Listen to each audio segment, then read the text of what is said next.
Adelante, mi hermano Jorge. Vamos a pasar los siguientes más o menos 20, 25 minutos con algunas preguntas. Tengo un par que me han llegado.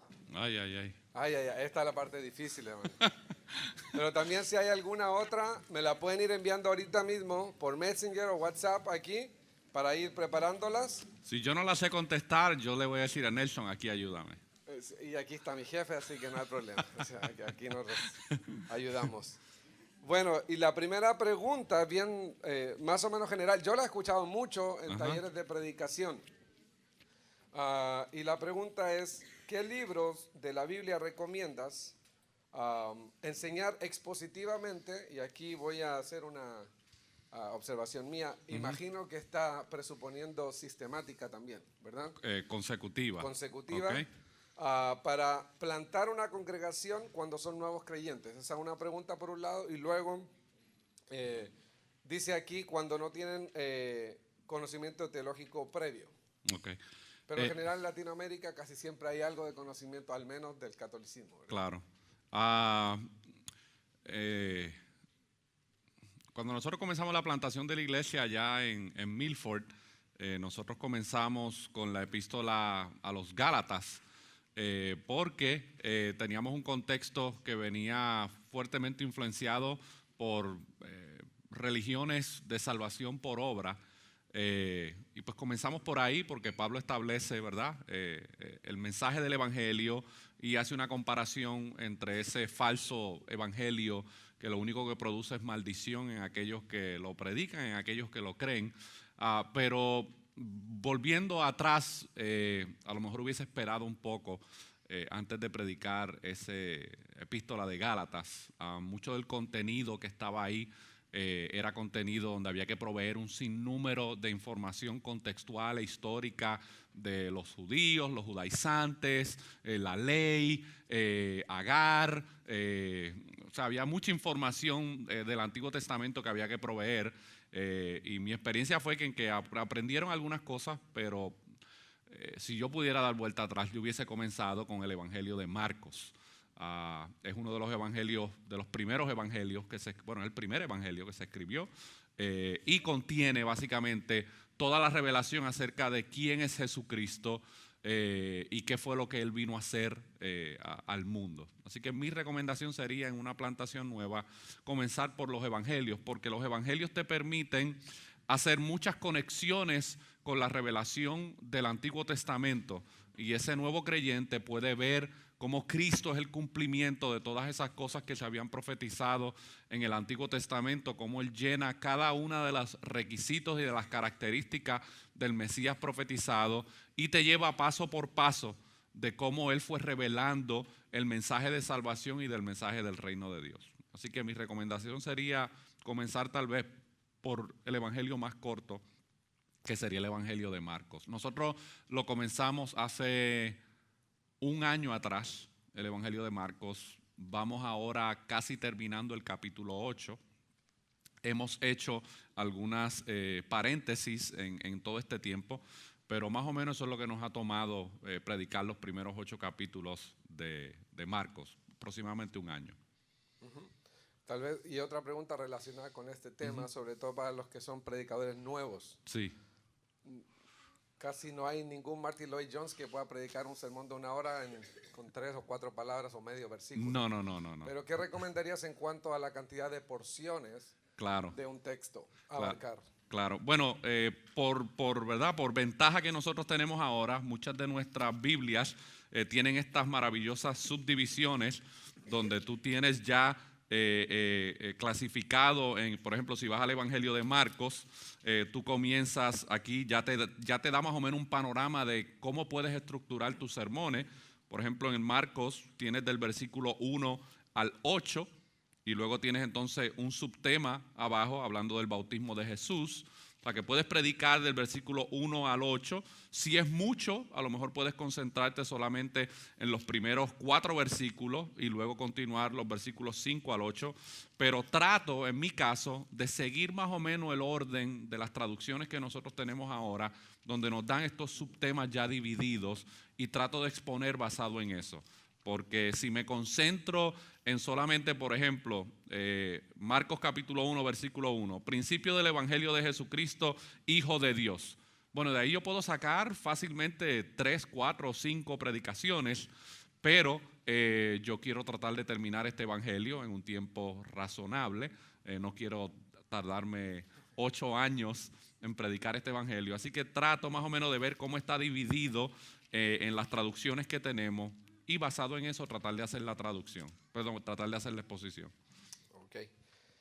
Otra pregunta dice, ¿cómo hacer una correcta aplicación del texto evitando caer en el legalismo?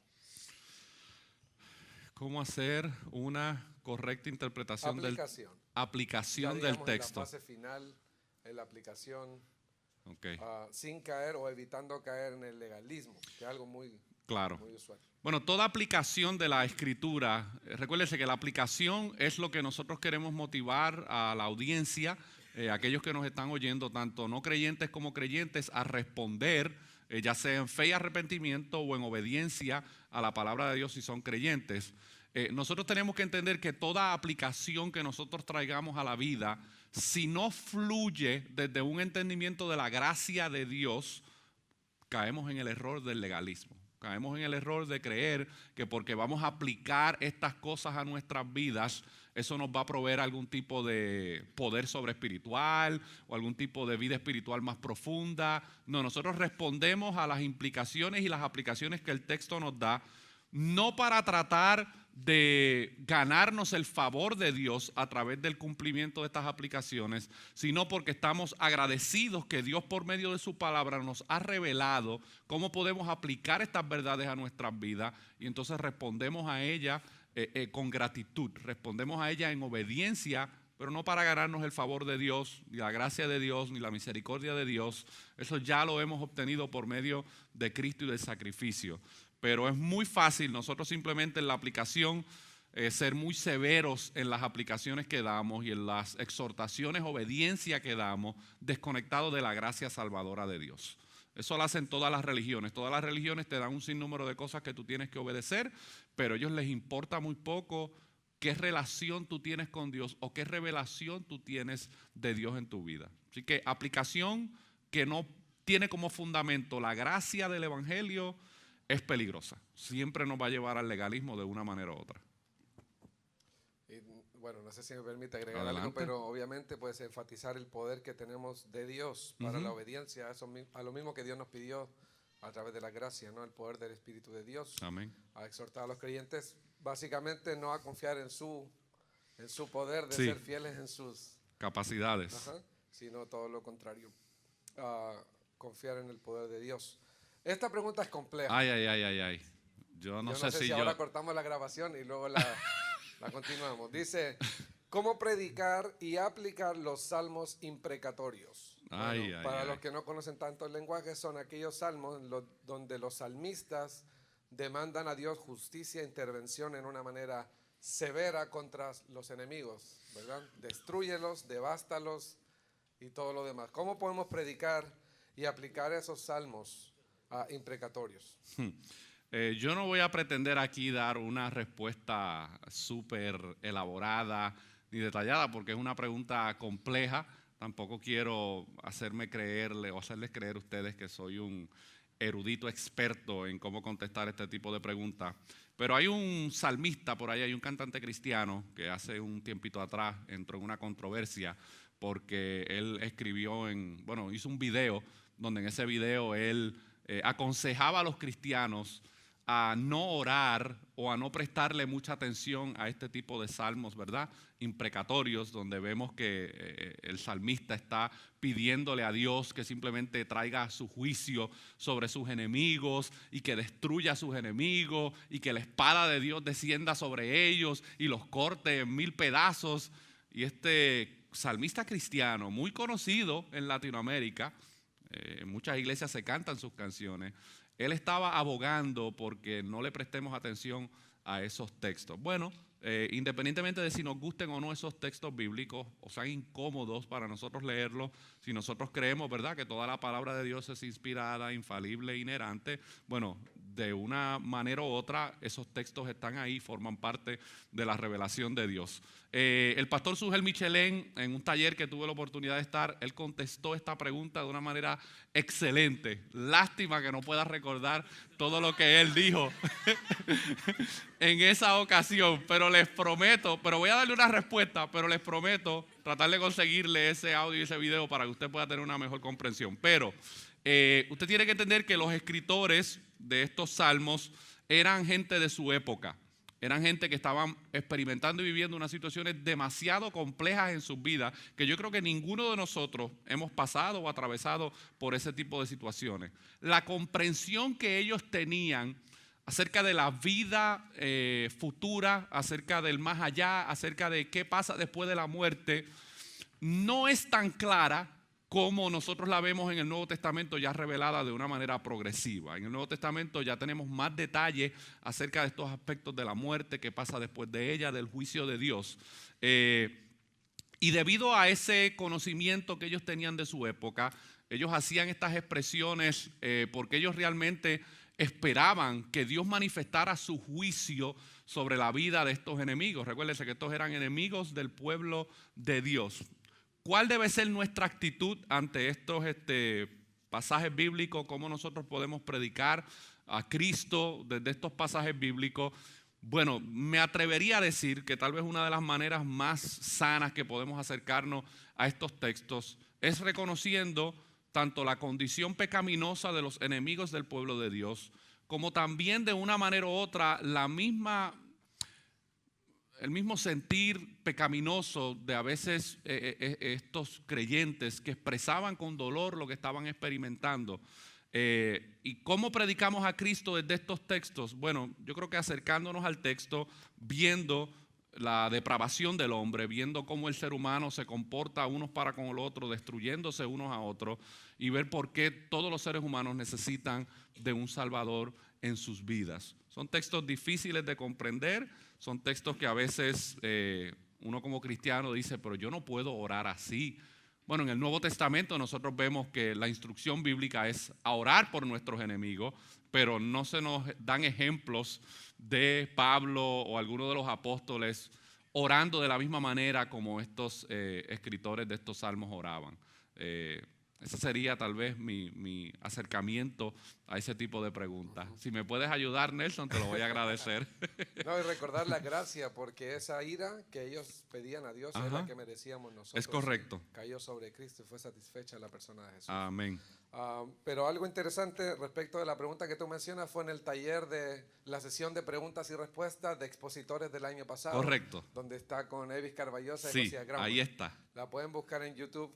Sesión preguntas y respuestas. Hay 2 sesiones. Expositores 2018. Es correcto. Yo estuve ahí y ahí fue donde se le preguntó esa pregunta, pero yo estaba trabajando en la emisora y no... Hizo una alusión a la ira de Dios en Hebreos. Correcto. Dice que el fuego devorará a los adversarios. Bueno, Amén. ahí la pueden buscar. Otra pregunta, también no tan sencilla, pero pertinente. Dice, ¿qué parámetros podemos tener para saber qué pasajes del Antiguo Testamento debemos alegorizar y cuáles no?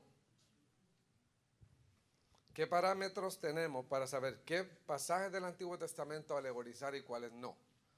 Ahora, no sé si la pregunta tiene que ver con los pasajes que en sí mismos contienen un antitipo o una alegoría. No sé si pueden clarificar un poco más la pregunta. Sí, tendrían que abundar pero porque... me imagino que tiene que ver con esta idea de tomar un pasaje del Antiguo Testamento Ajá. y hacerlo llegar a Cristo de cualquier manera o de una forma inapropiada. Ok.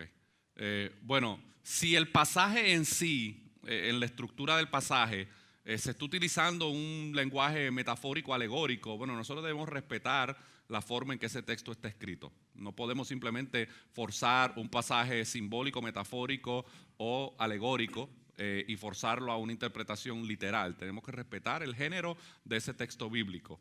¿Qué parámetros yo utilizaría? Bueno, cualquier parámetro que yo vaya a utilizar utilizando un pasaje que contiene simbolismo, metáforas o alegorías, yo tengo que, como quiera, respetar los principios de interpretación bíblica y hacer la reflexión teológica para que yo pueda llegar, ¿verdad?, a Cristo y al Evangelio de alguna manera. pero no puedo ir del texto directamente a la cruz o a la aplicación sin pasar por esa reflexión teológica. Creo que uno de los mejores predicadores que utilizaban a veces mucho este lenguaje alegórico en sus predicaciones del Antiguo Testamento era Charles Spurgeon. Si usted tiene la oportunidad de buscar muchos de sus sermones que están online, usted va a encontrar este lenguaje que él hacía. Charles Spurgeon no era un predicador, si se puede decir, expositivo en el sentido de que él predicaba de libros así, textual, secuencial, versículo por versículo, capítulo por capítulo, pero él, aunque predicaba temáticamente, él sí exponía el texto y lo hacía con una profundidad increíble, utilizaba un lenguaje que uno decía, wow, ¿de dónde este hombre ha sacado todas estas ilustraciones de este texto bíblico? Hay que tener cuidado de no forzar la alegoría, el lenguaje simbólico o metafórico y forzarlo a un literalismo obligado, porque nos puede llevar a lugares peligrosos de la predicación y no nos va a llevar realmente a Cristo. Estamos forzando el texto. Y obviamente hay que verlo a la luz de la revelación Ajá. completa, ¿no? Leer el Nuevo Testamento, si el mismo Nuevo Testamento está Hace haciendo referencia. una referencia, interpretación. Otra pregunta, esta es de una persona que está online Okay. ahora y dice, para encontrar la línea melódica Ajá. de un libro, ¿solo se toman en cuenta capítulo por capítulo o cómo hacemos para encontrar la línea melódica? Bueno, Imaginemos un libro largo, por ejemplo, el Evangelio de Marcos. claro. Bueno, el Evangelio de Marcos, cuando tú vas leyendo capítulo por capítulo, tú te vas dando cuenta de ese tema principal que se va reflejando a través de todo el Evangelio. Y podemos diferir tal vez en algunas palabras de lo que voy a decir, pero el Evangelio de Marcos básicamente representa, o el tema principal, es el Hijo de Dios como el siervo sufriente.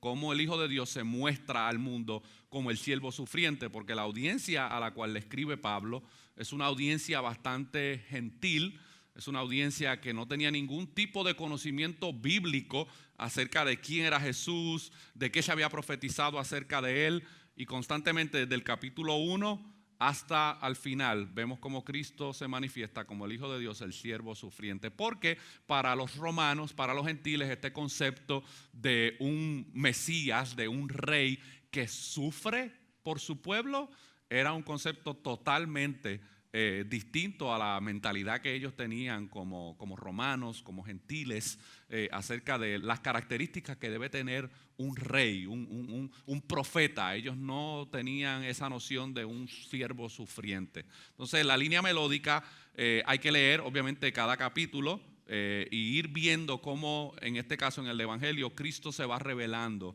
Cómo Él se revela como ese siervo sufriente, que no solamente sufre el agravio de los líderes religiosos que los rechazan, sino que también sufre inclusive el desprecio de su propia familia, porque su familia inicialmente no creía en Él. Y vemos inclusive a veces los discípulos que eran lentos y tardos en entender lo que Él estaba enseñando, pero Él sufrió todas esas cosas, llevó el sufrimiento hasta el Calvario y experimentó en la cruz el sufrimiento final del juicio y de la ira de Dios sobre su vida.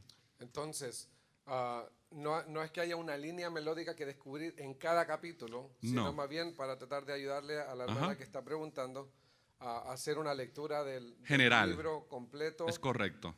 Yo escuché a John MacArthur una vez decir que él al menos lee 20 veces el libro antes de comenzar a hacer un sermón. Correcto. Y empezar a descubrir cómo el libro revela un panorama general o una idea central o hay una idea que se repite Es dentro correcto. del libro, un concepto. Así mismo. Entonces, no sé si eso le ayuda a la hermana que está ahí, si no, puede volver a escribirnos y vamos a tratar de darle una mejor respuesta, pero la línea melódica es básicamente, son notas, como le llamamos, que están en todo el libro, que nos ayudan a no desconectar un sermón Correcto. de la idea general que está ahí contenida en el libro. Así mismo. Y estas herramientas, mi hermano, son muy útiles. Este concepto de la línea melódica yo nunca lo había escuchado. Yo llevo en la fe cristiana desde que tengo como unos 16 años y nunca había visto, ¿verdad?, cómo un libro puede tener una línea central, un tema principal que se repite desde el principio hasta el final. Y eso me ha ayudado mucho en mi preparación de cualquier exposición bíblica. Ok, una pregunta más. ¿Cómo puedo mejorar mi predicación, si en mi iglesia o mi iglesia local, el pastor me permite predicar como una vez por año. Excelente pregunta. O tal vez ninguna. Pero alguien que no está predicando constantemente, ¿qué Claro. consejo podríamos darle?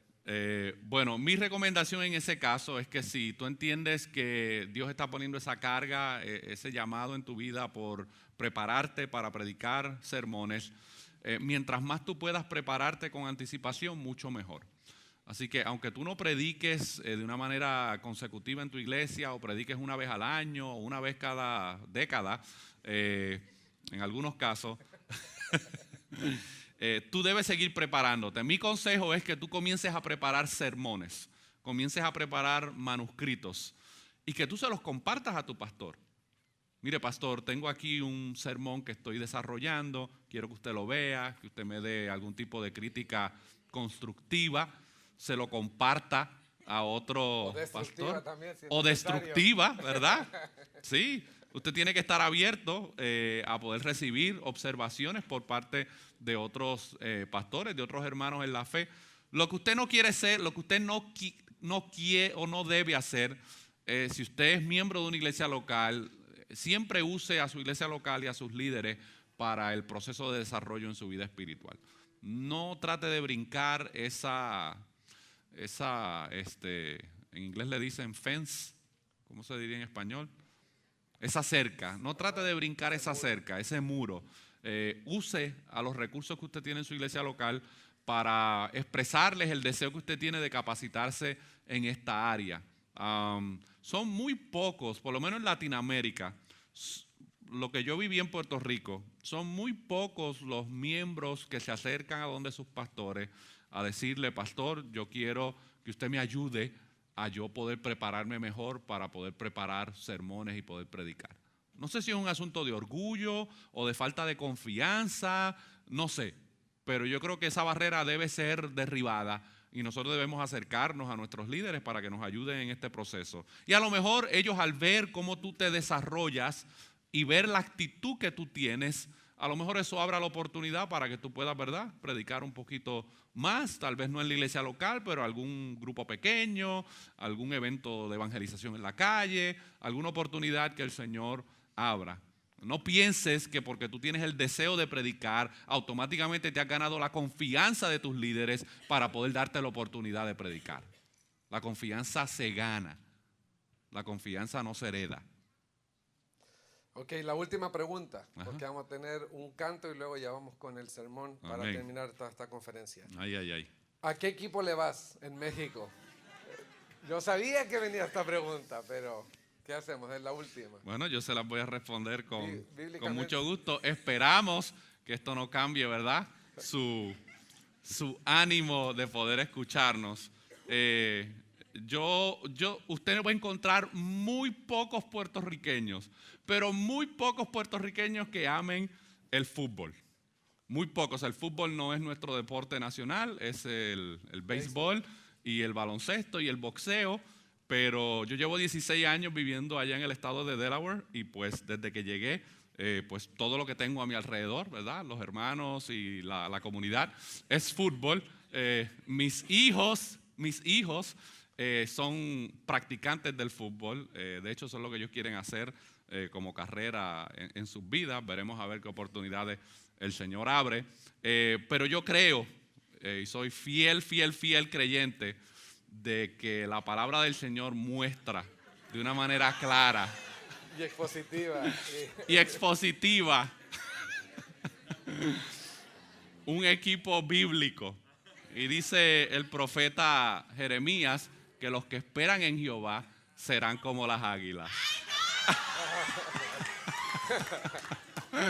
El que lee, entiende. El que tiene oídos para entender, entienda. Amén. Ódienme más. Ok, gracias. Le damos un aplauso a nuestro hermano, gracias.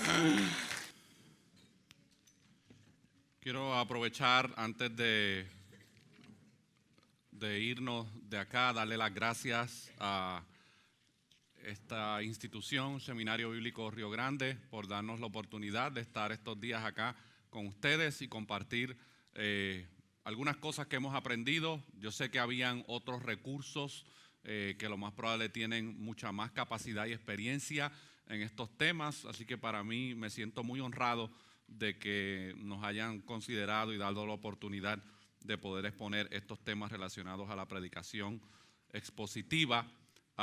Y quiero darle gracias a Nelson por habernos recibido, habernos ayudado en todos estos días, el trato que nos han dado ustedes como estudiantes de la facultad. Estamos muy agradecidos y nos vamos con una bonita imagen en nuestras mentes hacia Delaware del trabajo que se está haciendo acá. Les pido sus oraciones por el trabajo que estamos haciendo allá en Milford, Delaware. Hay una gran necesidad. Es un estado pequeño, pero con una gran necesidad de que el evangelio sea predicado. Hay muchas comunidades de fe. No quiero decir que nosotros somos la única. Hay muchas comunidades de fe que están ahí en el área, tanto americanas como hispanas y de otras nacionalidades, pero sí, por los 16 años que llevo viviendo en el área, veo que hay una gran necesidad de la centralidad del evangelio y de la palabra del Señor en muchas comunidades de fe. Así que queremos que el Señor nos ayude a poder tal vez ayudar a otros creyentes que se encuentran en estas comunidades de fe, a que puedan capacitarse bíblicamente. Les pido que oren por el seminario bíblico ESER, que comenzamos allá en el mes de agosto del año pasado, para que el Señor siga trayendo otras personas que puedan capacitarse. Antes de orar para presentar mi vida y presentar esta exposición, lo que vamos a exponer en esta tarde es básicamente un resumen de algunas de las cosas que hemos visto puestas en práctica. Yo quiero que ustedes vean cómo más o menos debe verse un sermón expositivo donde consideramos una porción de la Escritura y dejamos que el texto sea el que nos dé los puntos que vamos a estar desarrollando. Que sea el texto, no nosotros poniéndole la idea o el tema al texto, sino que sea el mismo texto el que nos provea cómo nosotros vamos a dividir esa exposición y permitir que obviamente Dios se glorifique por medio de ella. Así que acompáñenme en oración un momento para presentar nuestras vidas y que Dios sea hablando a nuestros corazones a través de su palabra. Padre, venimos delante de tu presencia en esta hermosa mañana donde tú nuevamente has revelado tu gracia y tu misericordia sobre nuestras vidas, Señor. Pero ahora vamos a predicar tu palabra, Señor. Hemos aprendido muchas cosas importantes acerca de ella en los pasados días, pero ahora queremos exponer tu palabra para que podamos ver cómo nosotros como siervos tuyos debemos predicar tu palabra a una audiencia que necesita escuchar tu voz, Señor. Que tu palabra ministre a nuestros corazones, Señor. Dame la gracia necesaria para poder exponer tu palabra. Que todo el esfuerzo y el trabajo que hemos hecho de ir al texto, la exégesis, la audiencia original, la reflexión teológica, la cruz y la aplicación, que tú utilices todo esto en esta mañana para poder bendecir de manera poderosa a este grupo de estudiantes que se encuentra en este lugar, Señor. Ayúdame, necesito de tu gracia en esta tarde, en esta mañana. Te lo pido en el nombre de Jesús. Amén y amén. Si usted supiera que va a morir en un mes y tuvieras la oportunidad de escribir unas últimas palabras a tus seres queridos antes de morir, ¿qué le escribirías? ¿Alguna vez has meditado en eso? Si tú supieras de antemano que te quedan pocos días o pocas semanas de vida, ¿te detendrías a escribir algo? ¿Qué le escribirías a alguno de tus seres queridos? ¿De qué temas hablarías en ese escrito? ¿Qué consejos o palabras de exhortación o corrección les compartirías a ellos? Yo estoy convencido que la realidad de la muerte nos llevaría a una evaluación profunda acerca de nuestra propia vida, cómo la hemos vivido y qué legado quisiéramos dejar plasmado en la vida de otros. Bueno, pues el apóstol Pablo se encontraba en esa situación. Esta carta, la cual se escribió aproximadamente en el año 67 después de Cristo, mientras Pablo estaba preso en Roma, fue la última carta que él escribió antes de ser decapitado por orden del emperador Nerón. Y este capítulo 4 representa las últimas palabras escritas por Pablo hacia un joven discípulo amado, conocido como Timoteo. Yo quiero que vayamos ahí a 2 de Timoteo, capítulo 4, versículos 1 al 2, para que nosotros podamos ver cuáles fueron estas últimas palabras que Pablo le dio a Timoteo. Este ha sido el texto que hemos utilizado como base de todo este taller, y queremos ver estas palabras a la luz del texto bíblico que Pablo le da a Timoteo. Dice así la palabra del Señor ahí en 2 de Timoteo 4, versículos 1 al 2. Te encarezco delante de Dios y del Señor Jesucristo, que juzgará a los vivos y a los muertos en su manifestación y en su reino, que prediques la palabra, que instes a tiempo y fuera de tiempo, redarguye, reprende, exhorta con toda paciencia y doctrina.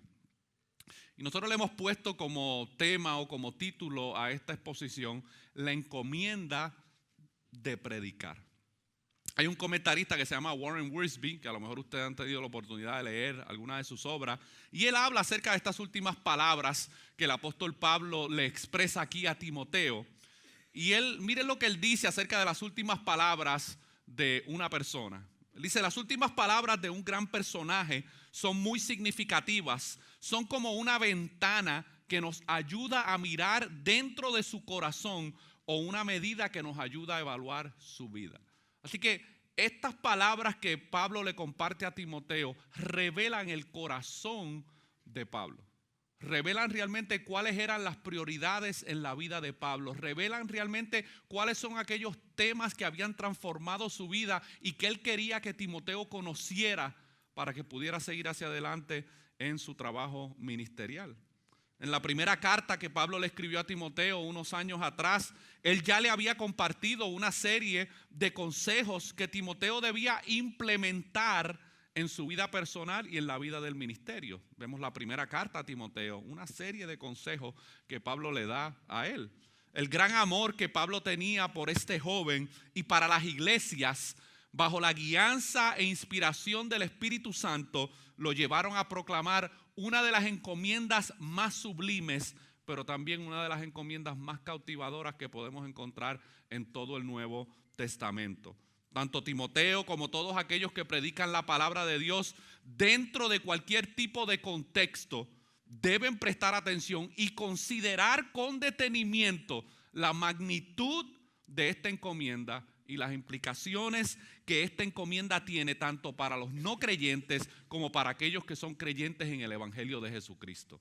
Esta encomienda que Pablo le está dando aquí a Timoteo tiene consecuencias sobre la vida de los no creyentes y tiene consecuencias sobre la vida de los creyentes. Estudiantes del Seminario Bíblico Río Grande, la encomienda de predicar la palabra de Dios es la encomienda más noble que nosotros, pecadores redimidos por la gracia de Dios, podemos recibir.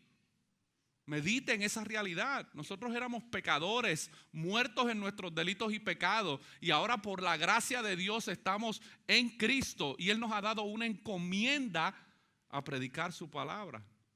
Pablo quería que Timoteo comprendiera esta realidad en su vida. Pero vamos al texto en esta mañana y vamos a ver de qué se trata esta encomienda. Lo primero que el texto nos revela es que predicar es una encomienda solemne. Esto lo vemos en la primera parte del versículo 1. Te encarezco delante de Dios y del Señor Jesucristo. Pablo comienza estas últimas palabras hacia Timoteo con una advertencia y el veredicto más serio que alguien puede recibir. Pablo quería que Timoteo comprendiera la seriedad y la magnitud de esta encomienda, porque no era cualquier encomienda. Esto no era como un mandado a ir a la esquina a comprar pan. Esto no era un mandado a ir a la esquina a comprar jugo. Esto era una encomienda que tenía consecuencias eternas sobre la vida de Timoteo y tenía consecuencias eternas sobre aquellos que iban a estar expuestos a la predicación de la palabra de Dios a través de la boca de Timoteo. Pablo no le está dando a Timoteo una sugerencia o unas palabras de consideración. Pablo le está dando una orden, una comisión específica. Esta encomienda es una encomienda solemne porque no se está llevando a cabo delante de cualquier persona. Esto no era una encomienda que Pablo le estaba dando a Timoteo simplemente al lado de otro compañero en el ministerio. No, Es una encomienda que se está llevando a cabo delante de el Dios supremo, el juez eterno de todas las cosas. Esto no es una encomienda llevada a cabo al frente de un gobernante o de cualquier juez terrenal. Era una encomienda que Pablo le estaba dando a Timoteo frente al Dios supremo de todas las cosas. Pero también Pablo expresa aquí en esta encomienda que él le da a Timoteo, y es que la palabra encarezco, que debería traducirse como te ordeno solemnemente, tiene todo el peso de una afirmación legal. Esto era como una instrucción legal que Pablo le estaba dando a Timoteo. El apóstol había presentado en gran detalle la responsabilidad que pesa sobre el ministro cristiano. Y ahora impone sobre Timoteo la demanda de que asuma esta carga bajo la plena comprensión de que en el cumplimiento de tal obligación es responsable delante de Dios y del Señor Jesucristo, mis hermanos. Pero veamos la doble encomienda que Pablo presenta aquí. Pablo presenta primeramente que esta encomienda nos ha sido encomendada delante de Dios. Meditemos en esto. Tome unos segundos y medite en esta afirmación. El creador de todas las cosas nos permite el privilegio inmerecido de poder proclamar su palabra. A veces pensamos que la predicación es simplemente un derecho adquirido que nosotros hemos heredado como seres humanos. No, predicar la palabra de Dios es un privilegio de parte de Dios. El Dios santo, creador de todas las cosas, perfecto, justo, eterno, nos ha dado la oportunidad y el privilegio a nosotros, seres mortales, a exponer su palabra. Un instrumento perfecto como es la palabra de Dios, siendo transmitido por medio de vasos imperfectos. Pero no solamente nos da ese privilegio, sino que también está presente como testigo cuando lo estamos haciendo. Ahí cambia la situación. Porque por encima de la audiencia que tú vas a tener cuando tú estés predicando la palabra de Dios y ellos están ahí como testigos, por encima de ellos está Dios como testigo mientras tú estás exponiendo la palabra de Dios. No es cualquier encomienda, mis amados amigos y hermanos. Pero también Pablo revela que esa encomienda nos ha sido dada o nos ha sido encomendada delante de Jesús. El Hijo de Dios, la segunda persona de la Trinidad, el Verbo encarnado, el Logos, la palabra revelada, aquel que con el poder de su boca creó todas las cosas junto al Padre y que por medio de su poder todas las cosas subsisten, es testigo juntamente con el Padre cuando predicamos su palabra. Jesús no solamente es testigo, sino que también es juez. Y Pablo presenta dos realidades de Jesús como juez en este versículo 1. Y él presenta la realidad de que Él nos juzgará. Como creyentes daremos cuenta de nuestras obras y de nuestro mensaje. Todas las personas, todos los seres humanos un día comparecerán ante el tribunal de Cristo. En el caso de nosotros los creyentes, nuestra culpa y nuestro pecado ya fue llevado a cabo en la cruz del Calvario. Esto no es un juicio para condenación. Estamos seguros en Cristo. Pero sí es un juicio para evaluar el fruto de nuestras manos, la labor que hemos hecho. Y según esa obra seremos recompensados. Y Jesús juzgará a los vivos. Y Jesús juzgará a los creyentes. Pero también Él presenta que Él juzgará a los muertos. Todos aquellos que han rechazado el mensaje del Evangelio darán cuentas ante Dios ese día. Y cuando nosotros comunicamos la palabra de Dios, nosotros tenemos que dejarle saber a esa audiencia, un día tú le darás cuenta a Dios. Aquí en esta tierra estás ignorándolo. Aquí en esta tierra estás haciéndote el de la vista gorda. No estás prestando atención al consejo de la palabra de Dios. Pero un día darás cuenta por tus acciones. Necesitas a Cristo en tu vida. Y debemos hacerlo entendiendo esta encomienda solemne que Pablo le está dando a Timoteo. El apóstol Pedro entendía esta realidad de una manera muy clara cuando en Hechos capítulo 10, versículo 42, él dice lo siguiente: y nos mandó que predicásemos al pueblo y testificásemos que Él es el que Dios ha puesto por juez de vivos y muertos. Los seres humanos viven pensando que simplemente no tienen que rendir cuentas por sus acciones, que no va a haber un día donde van a tener que darle cuentas a alguien superior a ellos. Y en nuestra comunicación de la palabra de Dios nosotros debemos advertirles acerca de ese peligro y que corran al único lugar donde pueden encontrar salvación, que es en Cristo Jesús. Hay un comentarista que dice acerca de esto que Pablo expresa aquí, y dice: este era un momento solemne y Pablo quería que Timoteo sintiera su importancia. Era solemne no solamente porque Pablo estaba cerca de la muerte, sino más aún porque Pablo y Timoteo un día serían juzgados cuando Jesucristo apareciera. Nos haría bien de vez en cuando que reflexionáramos sobre el hecho de que un día veremos a Dios y nuestras obras serán juzgadas. Por eso es que este encargo es un encargo solemne, mis amados hermanos, en esta mañana. Debemos meditar realmente la encomienda que se nos ha sido delegada. No es una encomienda superficial, es una encomienda que tiene implicaciones eternas. Tanto vivos como muertos deberán comparecer finalmente ante el juez de la tierra. Todo lo que importa finalmente, lo que tendrá importancia en su manifestación y en su reino, después de que tronos y potestades de la tierra hayan pasado y ya no existan los soberanos en las naciones, Dios seguirá reinando. Todos los seres humanos rendirán cuentas delante de Jesucristo, todos a quien ha nombrado como juez de toda la tierra. Entre los centenares de millones de la tierra, nadie considerará ese día con más solemnidad que los que han servido a Cristo como sus ministros. Y si tú estás aquí preparándote para servir al Señor como ministro del Evangelio, tienes que entender la seriedad del trabajo que se te está encomendando. Esto no es un trabajo superficial. Esto no estamos hablando de simplemente mejorar el autoestima de las personas. Estamos hablando de la eternidad de los seres humanos. Y nosotros no debemos jugar con la eternidad de las personas. Debemos llevar a cabo este encargo entendiendo la solemnidad que este cargo representa. Pero Pablo también continúa presentando que predicar es una encomienda específica.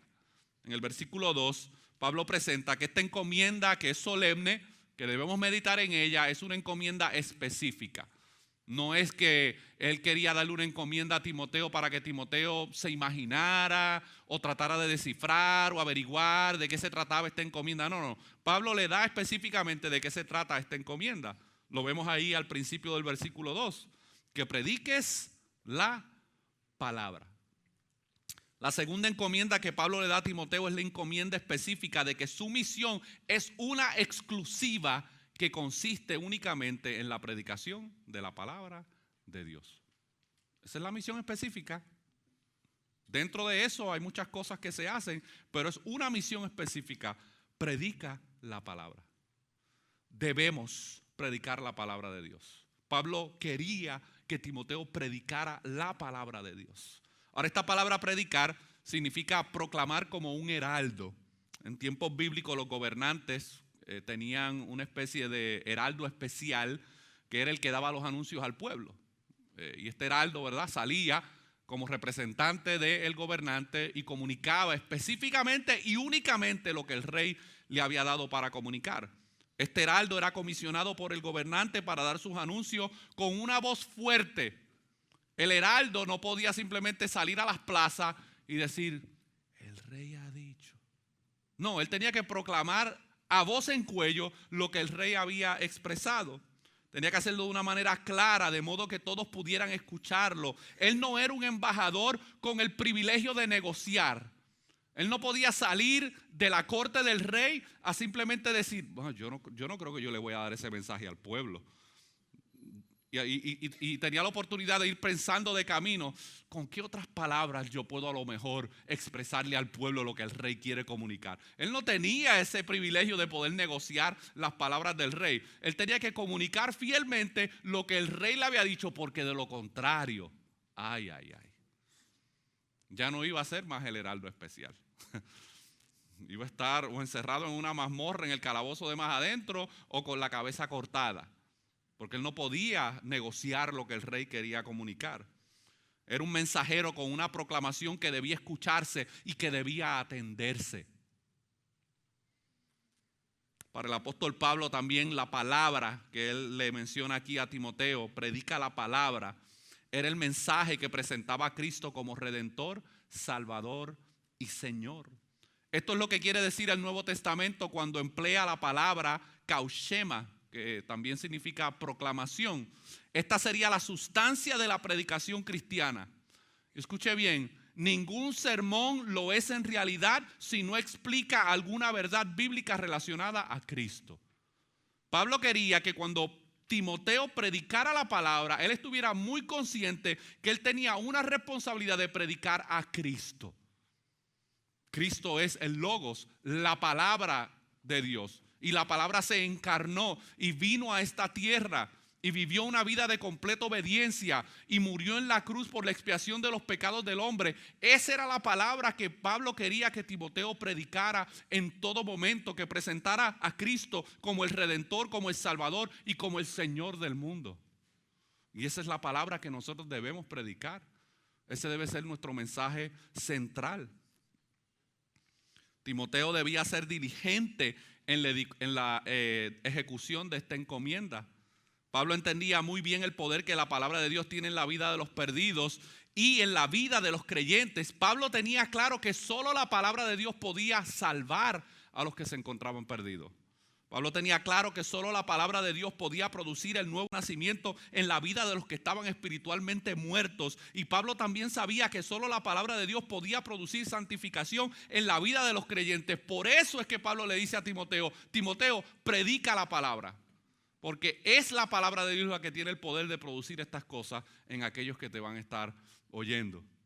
El pastor Sugel Michelén, en un libro que algunos de ustedes van a estudiar en una clase adicional, algunos ya lo han leído tal vez, que se llama Delante de Dios y de parte de Dios. Miren lo que él dice acerca de la predicación de la palabra del Señor.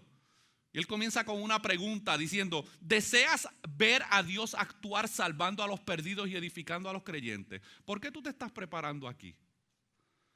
Porque tú quieres ver a Dios salvando a los perdidos. Tú quieres ver cómo Dios edifica la vida de otros creyentes. Pues este es el consejo. Deja que la voz de Dios sea escuchada a través de la predicación. Esa debe ser nuestra meta principal. Deja que la voz de Dios sea escuchada a través de la predicación. Su palabra es viva y eficaz. La nuestra no lo es. Es una locura tratar de hacer la obra de Dios a través de programas y actividades atractivas. Y mucho más absurdo es tomar el tiempo de la predicación para compartir nuestras propias opiniones en vez de ser instrumentos para que el texto tenga voz y hable por sí mismo. Esa es nuestra labor, dejar que el texto inspirado por Dios sea el que hable a la audiencia a la cual nosotros estamos comunicando la palabra de Dios. Y yo creo firmemente, esta es mi convicción firme, de que la razón principal por la cual muchas iglesias están enfermas emocional y espiritualmente es porque la predicación bíblica ha sido sustituida por la voz de los hombres. Y hoy tenemos psicólogos en nuestros púlpitos dando consejos, disfrazados con 2 o 3 versículos bíblicos por aquí y por allá. Tenemos motivadores de la autoestima. Las redes sociales, ¿qué es lo que más comparten los cristianos hoy en día? Muchos memes y videitos de consejeros motivacionales a través de las redes sociales. Pero tan pronto alguien ve un video de algún predicador llamando al arrepentimiento, uy, no, eso es legalista, esa gente es antigua, esa gente se quedó en un evangelio atrasado, porque la gente no quiere escuchar esas cosas. Muchos han creído la mentira del huerto del Edén y han puesto en duda la suficiencia y la autoridad de la palabra de Dios. Como resultado tenemos miles de creyentes llenos de buenas intenciones, pero vacíos del poder transformador de la palabra de Dios. Esa es la realidad. Y cuando tú miras las redes sociales, esos personajes son los que más followers tienen. Haz una comparación. Búscate alguno de estos apostolines de hoy en día que tienen 5 o 6 millones de followers en las redes sociales, y sin embargo búscate un predicador de sana doctrina, 15,000 gatos ahí que lo siguen. Porque la gente no quiere escuchar la palabra de Dios. Ellos tienen otras motivaciones, y vamos a ver más adelante ¿Qué es lo que ellos buscan? Porque van a sustituir la palabra de Dios con algo. Pero Pablo no solamente le dice a Timoteo que debemos predicar la palabra de Dios, sino que debemos predicar sin importar la oportunidad. Debemos predicar la palabra de Dios sin importar la oportunidad. ¿Cómo debía anunciar Timoteo la palabra de Dios? Bueno, Pablo contesta de manera muy enfática ahí en el versículo 2, que instes a tiempo y fuera de tiempo. En palabras más sencillas, Timoteo, tienes que estar siempre preparado, siempre tienes que estar alerta, siempre tienes que aprovechar todas las oportunidades que se te van a presentar para que puedas exponer la palabra de Dios.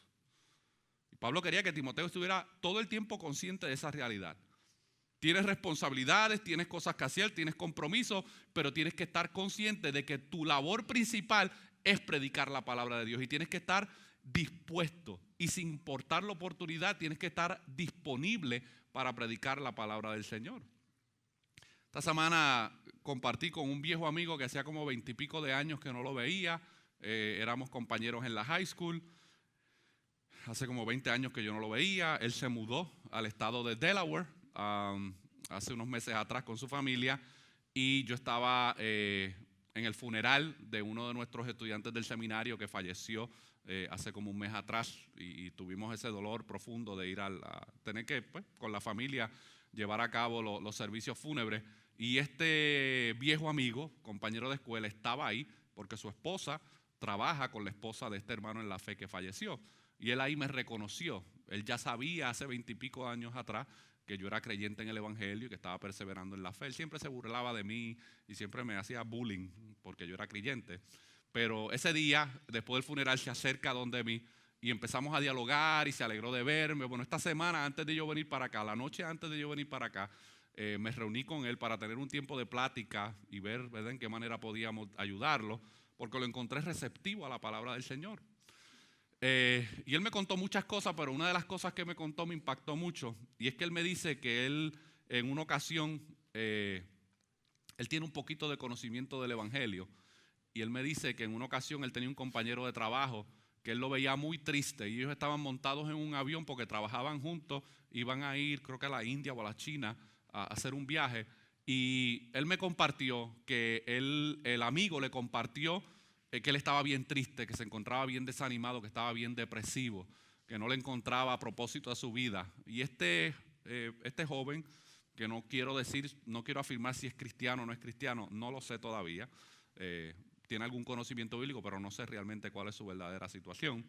Él me dice que este caballero le comenta todas estas cosas y que él en esos momentos se acordó de algunas de las cosas que había aprendido acerca del evangelio y que él quiso comunicarle el evangelio, pero el miedo lo invadió y no lo hizo. Y se quedó callado, pensó, a lo mejor estamos en una relación laboral, si le comparto algo, a lo mejor se va a ofender, me va a reportar, no sé qué vaya a pasar, se quedó callado. Bueno, 2 semanas después que ellos regresaron del viaje, este caballero se suicidó. Y él me dice, 10 años después yo todavía cargo con ese cargo de conciencia en mi vida de que yo tuve la oportunidad de compartirle algo. Me dice, yo no sé si lo que yo le iba a compartir era correcto porque él tampoco afirma ser un erudito bíblico, pero yo sabía que este hombre necesitaba algún mensaje de esperanza y mantuve mi boca cerrada. Nosotros debemos predicar a tiempo y fuera de tiempo porque no sabemos el destino y cuánto tiempo le queda a las personas que tenemos a nuestro alrededor. Esto también significa que esta labor muchas veces se llevará a cabo cuando no necesariamente sea conveniente u oportuno. Porque a veces buscamos oportunidades que sean convenientes a nosotros para poder predicar el evangelio o compartir la palabra del Señor. No, lo que pasa es que yo tengo un compromiso ahora y pues voy a llegar tarde. Sí, pero esa persona necesita del mensaje del evangelio. Esa persona necesita llegar a un encuentro con Cristo y tú eres el instrumento que Dios puede utilizar para que esa persona llegue a esa experiencia de salvación. Timoteo necesitaba comprender que la labor de la predicación de la palabra de Dios iba a afectar sus propias comodidades, sus horarios y sus deseos. Pablo quería que Timoteo entendiera que la pereza no tiene lugar en el ministerio. Y tú como posible predicador en un futuro tienes que entender esta realidad. Tú tienes que estar en todo momento listo, preparado para poder dar defensa de la fe que Dios ha depositado en tus manos. Por eso era que Pedro podía decir en 1 de Pedro 3:15, si nos santifiquen a Cristo como Señor en sus corazones, estando siempre preparados para presentar defensa ante todo el que les demande razón de la esperanza que hay en ustedes, pero háganlo con mansedumbre y reverencia. Es fácil buscar excusas, cuando realmente deberíamos estar buscando y aprovechando las oportunidades que se nos presentan en nuestro diario vivir para poder predicar la palabra del Señor. El libro de Eclesiastés, en Eclesiastés 11:4, miren lo que dice acerca de esta actitud de pereza. Y dice, el que al viento observa no sembrará, y el que mira a las nubes no segará. Eso es como la persona que quiere predicar el evangelio, pero nunca sale a predicar. ¿Qué estás esperando? ¿Que los inconversos y los perdidos van a venir tocando a tu puerta? No.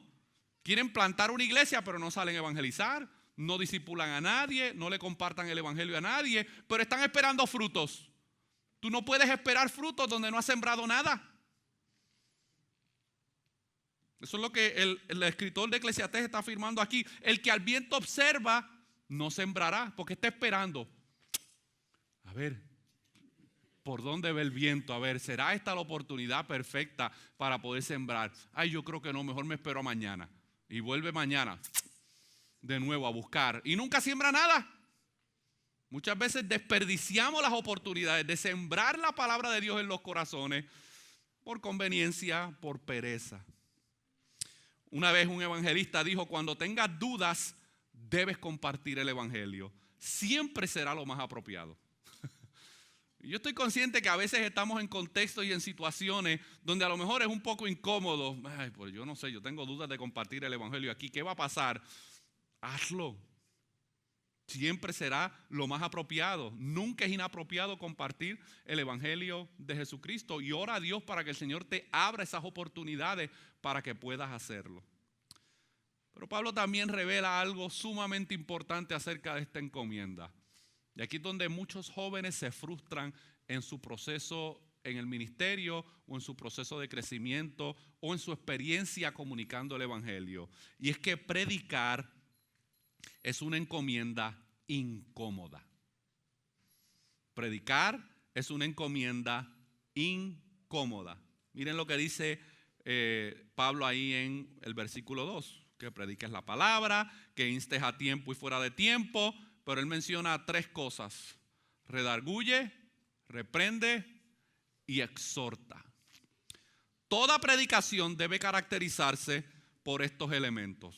Toda predicación debe tener estos elementos. No importa de qué pasaje usted vaya a predicar, debe tener estos elementos.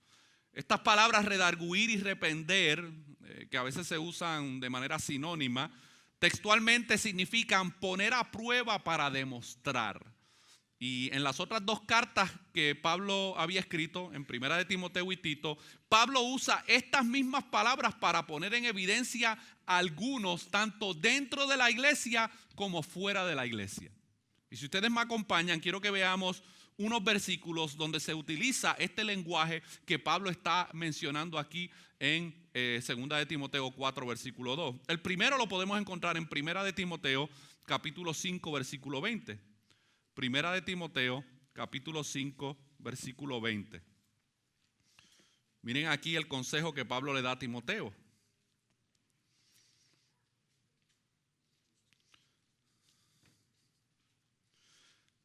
Primera de Timoteo, capítulo 5, versículo 20. Dice, a los que persisten en pecar, repréndelos delante de todos. Pero miren la importancia, a los que persisten en pecar. Ayer hablábamos un poco acerca de el proceso de corrección bíblica. Bueno, el texto no está diciendo que a la primera falta que cometa algún hermano en la iglesia tú los reprendas públicamente delante de todos. No, esto es una persona que persiste. Esto es una persona que no quiere arrepentirse. Esto es una persona que no quiere abandonar su conducta pecaminosa. Y Pablo le está diciendo a Timoteo, a ti te toca reprenderlo duramente delante de todos por la falta de arrepentimiento. para que los demás ¿qué? Teman también. Y la iglesia esté consciente de que aquí no estamos jugando a cristianos. Aquí no estamos tratando de jugar a evangélicos, a protestantes.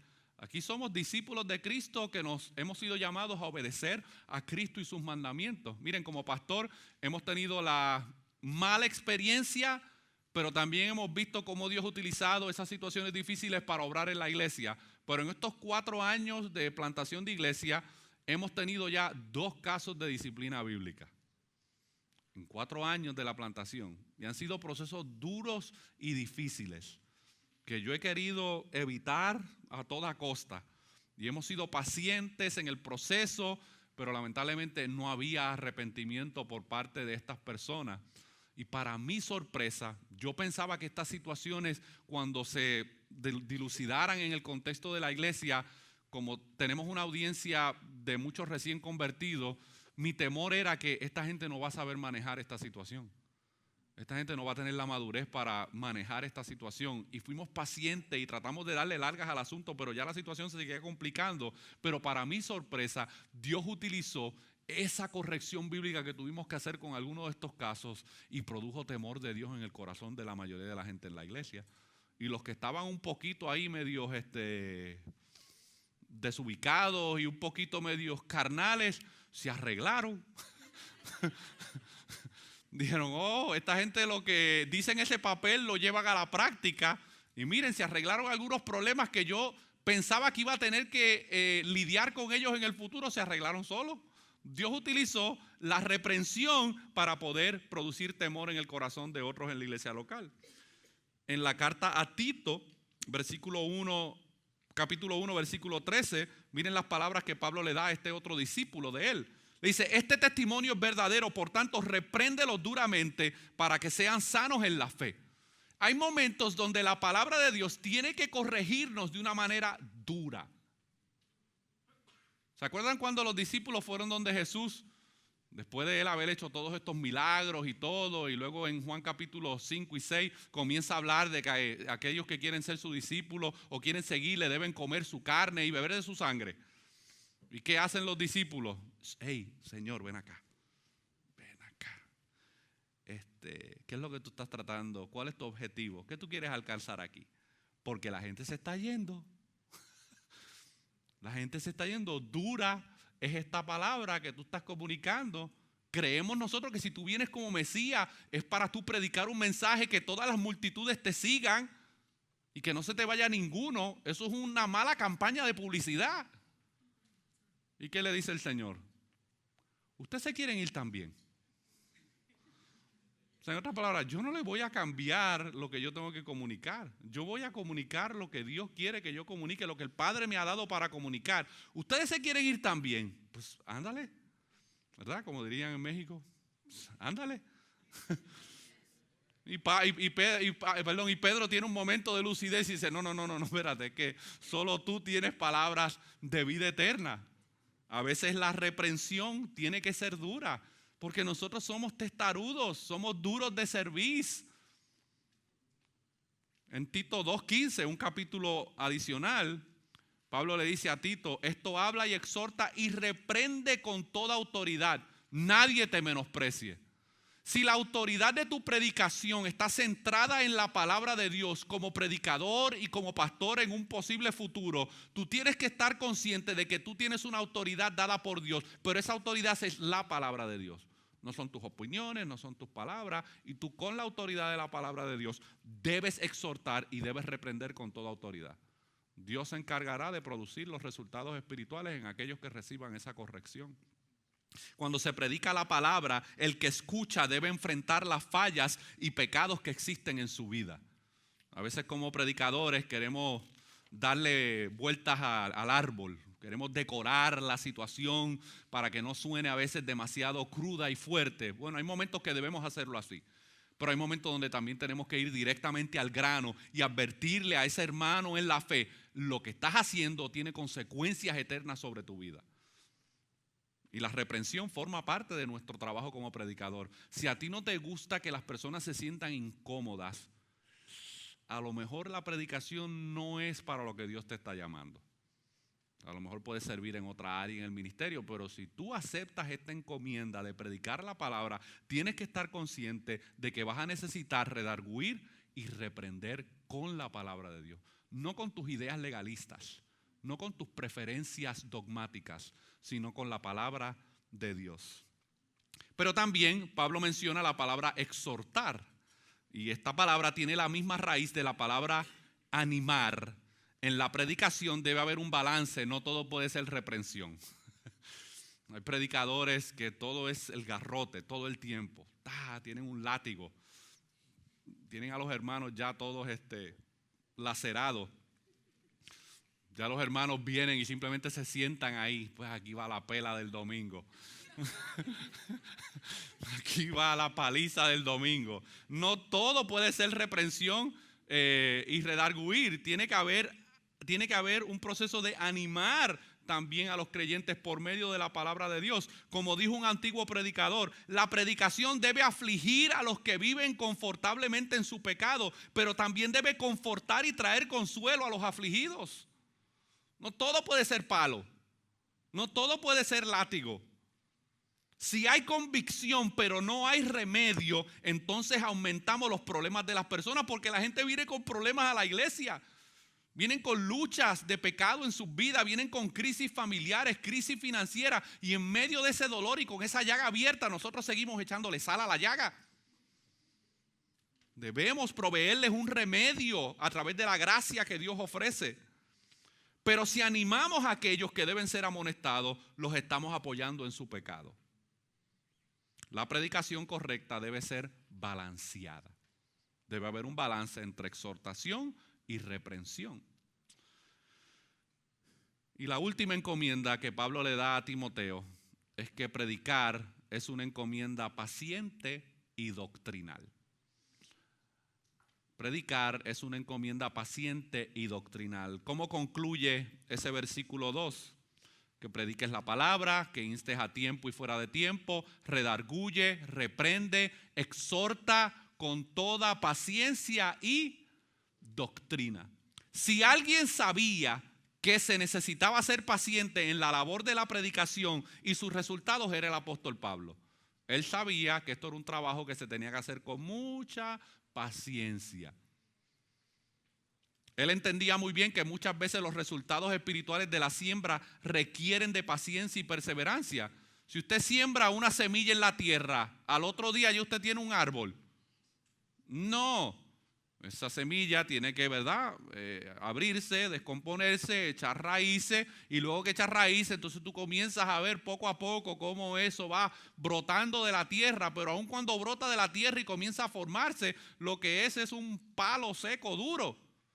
No es hasta que haya pasado el tiempo, ha sido abonada con el agua, con el aire, que entonces comenzamos a ver el desarrollo de ese árbol. Bueno, Pablo entendía esta realidad y que la labor en el ministerio de la predicación tiene que ser paciente. Y nosotros los predicadores pecamos mucho de esto.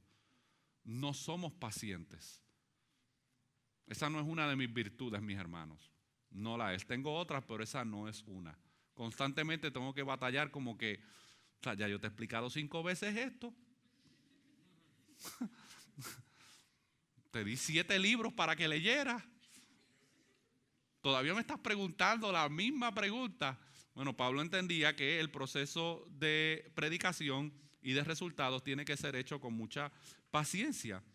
El portavoz de Dios tiene que ser paciente con los inconversos, que aunque están dispuestos a escuchar, no están dispuestos a responder. ¿Tú sabes cuántos inconversos nos visitan a nosotros todo el año? Muchos. Y a veces yo me pregunto, ¿qué estará pasando ahí? ¿Qué estará pasando en ese corazón? Porque se aparecen una vez al mes, una vez cada 2 meses, a veces una vez cada 6 meses, pero ahí regresan. Motivos han tenido suficiente para decir, ese es un loco, yo no regreso ahí a escucharlo. Motivos han tenido para hacerlo, pero ahí están, ahí regresan. Así que el portavoz de Dios tiene que ser paciente con los inconversos, que aunque están dispuestos a escuchar, no siempre están dispuestos a responder. Y no debemos caer en la manipulación emocional de tratar que respondan a nuestro mensaje por medio de algún tipo de artimaña carnal. Debemos ser pacientes con los que se oponen a la predicación y esperar que Dios obre en sus corazones. los opositores a tu predicación te van a esperar un día en la puerta. Te van a estar esperando y tú tienes que ser paciente y esperar que Dios obre en sus corazones. Y mientras tú estás predicando, ellos están ahí con el brazo cruzado, mirándote y con una actitud de que yo no estoy recibiendo lo que tú estás predicando. Uno se da cuenta como pastor y como predicador, pero uno tiene que verlos y simplemente automáticamente pensar, Dios obra en esos corazones, porque yo no puedo producir esos cambios en la vida de esa persona.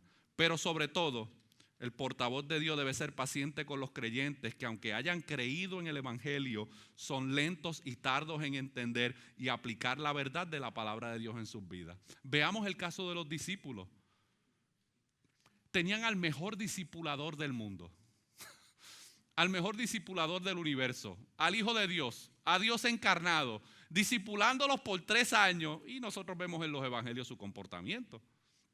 Unos peleándose porque uno quería sentarse a la izquierda y otro quería sentarse a la derecha. Y Jesús tiene que decirle, ¿qué ustedes piensan? Otros se enojaron porque Jesús los mandó a predicar a una ciudad y no los recibieron. Y eran medios terroristas. Regresaron donde Jesús, y ¿qué le dijeron a Jesús? Mira, no nos recibieron en tal sitio, mándale fuego del cielo y quémale la aldea. Esos eran los discípulos, discipulados por el mejor discipulador del mundo, pero eran lentos. ¿Cuántas veces Jesús no le tuvo que decir, todavía no entienden? Duros de servir, duros de corazón, lentos para entender. Pero Jesús seguía siendo paciente con ellos, los confrontaba, los reprendía, pero seguía exhortándolos con amor. En el ministerio pastoral y de la predicación no todos responden a la palabra como uno espera. La vida cristiana es un proceso con diferentes etapas, y en cada una de esas etapas Dios está obrando en los corazones de sus hijos. Cada uno de ustedes puede testificar de que tú no eres hoy lo que eras hace 5 años atrás. ¿Qué pasó? Bueno, Dios ha ido obrando en tu vida por medio de su palabra, y Él ha ido transformando tu pensamiento y tus actitudes. Bueno, eso mismo que Dios está haciendo con tu vida, lo está haciendo con todos los demás creyentes. Y tú, como predicador, tienes que entender esa realidad, porque te vas a frustrar. La gasolina se te va a acabar en 3 años de haber plantado una iglesia o de haber predicado, ¿verdad? Si tienes la oportunidad de predicar como pastor en una iglesia local. Y Pablo culmina esta encomienda con un elemento esencial que toda predicación debe tener, y ese elemento es la doctrina bíblica. En el griego, muchos de ustedes a lo mejor están familiarizados, la palabra doctrina en griego significa didaskalia, que básicamente significa enseñanza. Como predicador, Timoteo necesitaba comprender que la doctrina era sumamente importante para su vida personal y para la vida de su ministerio. Y miren cuán importante era y cuánto él debía cuidar esta realidad, que miren lo que Pablo le dijo en 1 de Timoteo 4:16. En su primera carta, Pablo le escribe a Timoteo y le dice, ten cuidado de ti mismo y ¿de qué? Y de la doctrina, persiste en ello, pues haciendo esto te salvarás a ti mismo y a los que te oyeren. Cuídate, Timoteo, tú en tu vida personal, pero cuida tu doctrina también.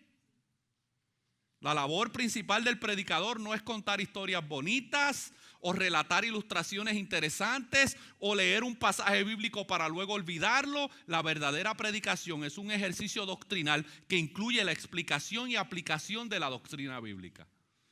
Y nosotros debemos estar conscientes que nuestro contenido es un contenido doctrinal.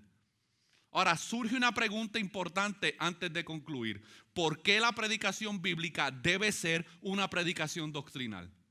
¿Por qué? Bueno, Pablo responde en los versículos 3 al 4, ¿por qué debe ser una predicación doctrinal? ¿Por qué debe estar llena de enseñanza bíblica, consistente con toda la revelación de Dios? Bueno, él lo dice en el versículo 3 y 4, porque vendrá tiempo cuando no sufrirán la sana doctrina, sino que teniendo comezón de oír, se amontonarán maestros conforme a sus propias concupiscencias y apartarán de la verdad del oído y se volverán a las fábulas. Hoy más que nunca hay una actitud antidoctrinal dentro de muchas comunidades de fe. El eslogan que han adoptado es: yo quiero a Jesús, no quiero la doctrina, porque la doctrina divide. ¿Cuántos han escuchado esa expresión de alguna manera u otra? No, háblame de una relación con Cristo. Sí, pero es que tú no puedes tener una relación con Cristo desconectado de lo que Él ha revelado en su palabra acerca de quién es Él y cuál es su voluntad. Jesús no es un hippie que tú simplemente buscas, ¿verdad?, tener algún tipo de relación romántica o emocional con Él. No, Él ha revelado claramente su carácter y sus atributos. Y la predicación bíblica tiene que contener esas verdades doctrinales acerca de quién es Jesús. Porque hoy la gente tiene opiniones acerca de quién es Jesús. Dice Pablo aquí, vendrá tiempo cuando no sufrirán la sana doctrina, no la soportarán. Estarán en una iglesia que se predica sana doctrina, duran 3 semanas, 4 semanas a lo más. Y tienen una reunión familiar. Bueno, ¿y qué tú crees de esa predicación? ¿Qué tú crees de esa iglesia local? ¿Nos quedamos o nos vamos? Es que no me gusta el predicador, muy duro y mucha doctrina y mucha explicación doctrinal y que si mucha teología sistemática. ¿Qué es eso de la doctrina de la justificación por la fe? A mí no me importa nada de eso.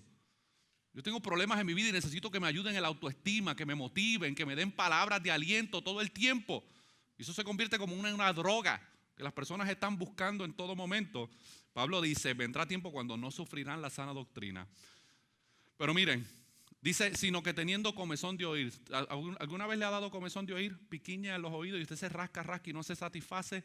Y esto piquiña y no puedo y sigo y me pica. Bueno, las personas que rechazan la doctrina siempre tienen esa actitud insaciable. Por eso es que se amontonan maestros conforme a sus propias concupiscencias. No les basta un falso maestro.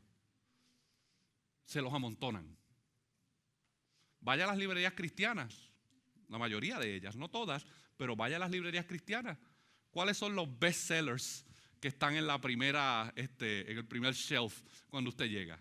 La mayoría de ellos son falsos maestros, predicadores de otro evangelio, pero eso es lo que a la gente le gusta comprar. Por eso que son New York bestsellers.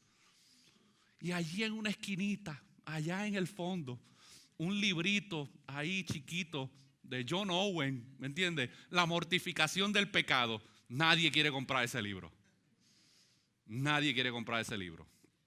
¿Por qué? Porque hay una actitud antidoctrinal hoy en día. Y tú tienes que estar consciente como predicador que tu labor principal es predicar la doctrina bíblica. Ahora, no puedes predicar lo que no conoces. Tienes que conocer la doctrina bíblica.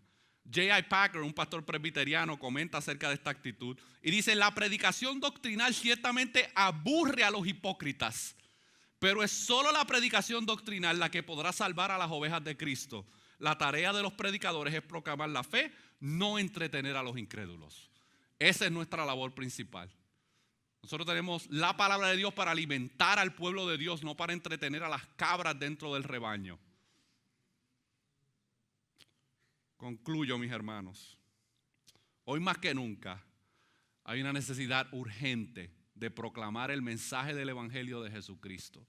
Como predicadores debemos predicar la santidad de Dios, la pecaminosidad del hombre, la vida, muerte y resurrección de Jesucristo, llamar a los hombres al arrepentimiento y a la fe en Cristo. Nuestras iglesias necesitan predicadores valientes y dispuestos a predicar la palabra de Dios con la autoridad de Dios y estar siempre conscientes, como dice el apóstol Pablo en 2 de Corintios capítulo 2 versículo 17, pues no somos como muchos que medran falsificando la palabra de Dios, sino que con sinceridad, como de parte de Dios y delante de Dios, hablamos en Cristo. El mayor ejemplo de predicador nos lo dejó nuestro Señor Jesucristo. El Dios eterno, la segunda persona de la Trinidad, aceptó el llamado que Dios le estaba haciendo para venir a encarnarse a esta tierra y sufrir por nosotros la ira de Dios sobre su vida, pero vino como predicador para predicarnos el evangelio. Y es gracias a ese evangelio que Él predicó que nosotros hoy en día estamos aquí ahora en Cristo estudiando acerca de su palabra y queriendo servir al Señor de alguna manera. ¿Qué Dios tenga para sus vidas de carácter individual? Solo Dios sabe, yo no lo sé. Pero si tú llevas a cabo estos principios que hemos aprendido en estos días, yo te garantizo que la palabra de Dios no vuelve atrás vacía en la labor que tú vas a hacer en el campo misionero o en cualquier lugar donde Dios te haya puesto. Dios respalda su palabra, porque su palabra y su carácter son uno. Su palabra va a ser la labor para la cual ha sido enviada. Tu trabajo es comunicarla, no son los resultados. Y Cristo nos ha dado ese ejemplo. Yo vine a predicar las buenas nuevas del Evangelio. Él tenía claro cuál era su misión y nosotros debemos tener claro cuál es la misión que nos ha sido encomendada. Es una misión y es una comisión solemne que debemos llevarla a cabo con todo el temor de Dios en nuestros corazones, reconociendo que Dios ha tenido gracia sobre nuestras vidas y que nos permite un privilegio inmerecido de poder comunicar su palabra. Oremos. Padre, te damos gracias por este tiempo que tú nos has regalado en estos días, Señor. Tú conoces, Señor, las motivaciones de cada uno de los que estamos aquí. Tú conoces las motivaciones por las cuales cada uno de estos estudiantes está aquí preparándose, capacitándose, educándose para poder servir de alguna manera donde tú los lleves, Señor. Pero yo te pido que el tiempo que ellos estén aquí, ellos puedan contemplar la solemnidad de esta encomienda de predicar tu palabra. Y que tú, Señor, pongas esa carga en sus corazones de poder ser fieles a este llamado. Que puedan reconocer que te tienen a ti como testigo en todo momento de su labor. Que puedan reconocer que ellos han recibido una comisión específica de predicar únicamente lo que tu palabra ha revelado. Que puedan aprovechar las oportunidades que tú les vas a poner para que ellos puedan predicar tu palabra. Ellos puedan cumplir con la tarea de redarguir, de reprender y de exhortar, pero que también lo puedan hacer con toda paciencia y que sean conscientes de la importancia de comunicar la doctrina bíblica a aquellos que van a estar escuchando, Señor. Obra en la vida de estos estudiantes, Señor. Sigue supliendo sus necesidades espirituales. Sigue obrando en sus mentes y en sus corazones, Señor. Derriba cualquier tipo de orgullo que pueda existir en sus mentes y en sus corazones por el conocimiento bíblico que puedan estar adquiriendo en esta institución, Señor. Y que esa palabra tuya que está siendo enseñada pueda producir carácter bíblico en sus corazones para que ellos puedan realmente ser un impacto en las comunidades donde ellos van a ir a laborar, Señor. Gracias por esta oportunidad de poder predicar tu palabra en este lugar, Señor. Y te agradezco por este tiempo hermoso de poder compartir con estos hermanos y hermanas en la fe tu palabra, Señor. Entonces te lo pedimos en el nombre de Jesús. Amén.